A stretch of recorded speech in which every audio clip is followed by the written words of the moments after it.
Kulti block টাউনে তৃণমূল যুব কংগ্রেসের ঐতিহাসিক বাইক মিছিল গণতন্ত্র বাঁচাও ভোটাধিকার রক্ষা করো স্লোগানে কুলটি ব্লক টাউন ১ নম্বর তৃণমূল যুব কংগ্রেসের উদ্যোগে একটি বর্ণাঢ্য বাইক মিছিল অনুষ্ঠিত হলো।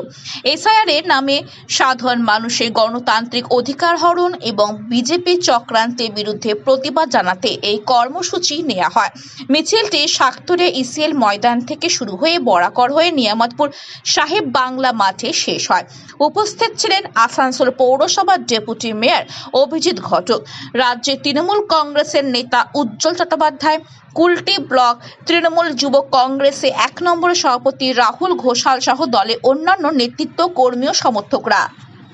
বার্তা এটা নয়, এগুলো সাংগঠনিক এক একটা আলোচনা আমরা করি এবং তার ভিত্তিতে এক একটা কর্মসূচি পালন করা হয়। এসআইআর বিরুদ্ধে আমাদের নেতৃবৃন্দ অবস্থানে পৌঁছেছেন, লড়াই করছেন। দলের নেতৃত্ব যারা রয়েছে তারা সকলে লড়াই করছে। আমরা এই যে প্রতিবাদ, এই প্রতিবাদে আমরা পথে নেমেছি।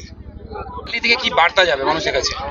দেখুন, আমরা এটাই বার্তা দিচ্ছি যে আমরা সাধারণ মানুষের পাশে আছি। যাদেরকে নির্বিচারে যাদের নাম বাদ দিয়ে দেওয়া হয়েছে এসআইআর করে, সেই সব মানুষের যাতে নাম ভোটার লিস্টে থাকে, সেই জন্য আমাদের নেত্রী মমতা বন্দ্যোপাধ্যায় সুপ্রিম কোর্টে পর্যন্ত গিয়ে লড়াই করেছে।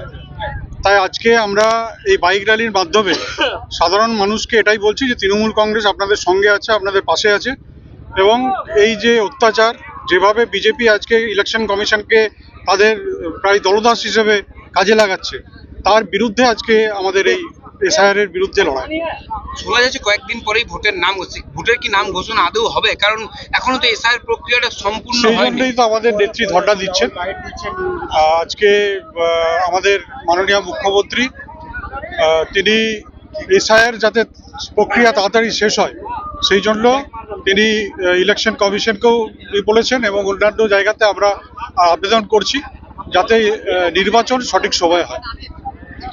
এই প্রথম বাইক র্যালি হলো, এই র্যালি থেকে কি বার্তা যাবে কুলটি মাসের মানুষের কাছে? আজকে কুলটি টাউন ব্লক ১ তৃণমূল যুব কংগ্রেসের পক্ষ থেকে যে ঐতিহাসিক বাইক র্যালি আয়োজন করা হয়েছে, আপনারা দেখেছেন যে মমতা বন্দ্যোপাধ্যায় এই লাস্ট বাজেটে তার মস্তিষ্ক প্রস্তুত যে একটা প্রকল্প যুবসাথী, এই মমতা বন্দ্যোপাধ্যায়কে ধন্যবাদ জানিয়ে এবং এসআইআর এ যে জেনুইন ভোটারদের নাম যেভাবে বাদ দেওয়া হচ্ছে তার প্রতিবাদে আমরা আজকে পথে নেমেছি। কুলটির যুব সমাজ আজকে পথে নেমেছে এবং এটা 2026-এর ইলেকশনের আগে জাস্ট একটা টিজার, নট টেলার।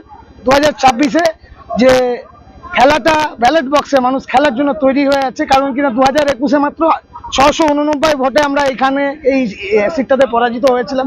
সিটটাতে বিজেপি জেতার পর 2021 থেকে 2026 সেই বিধায়ককে কেউ দেখতে পায়নি। তিনি বাড়ির বাইরে কোনোদিনও বেরোননি। ফুটার বাজিয়ে 4টে বডিগার্ড নিয়ে তিনি এবং তার ছেলে বেরিয়ে গেছেন।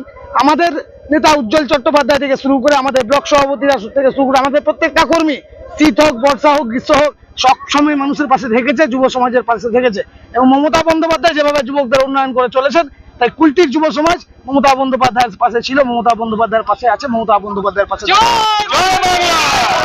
আপনাদের এই র্যালি করার দুদিন আগে বিজেপি একটা পরিবর্তন যাত্রা করেছে, ওটাই কিভাবে দেখছেন আপনারা? ওদের পরিবর্তন যাত্রাটা ছিল ইউপি থেকে বিভিন্ন গাড়ি এসে, ওটা পরিবর্তন যাত্রা না, ওটা ছিল গাড়ির রোড শো।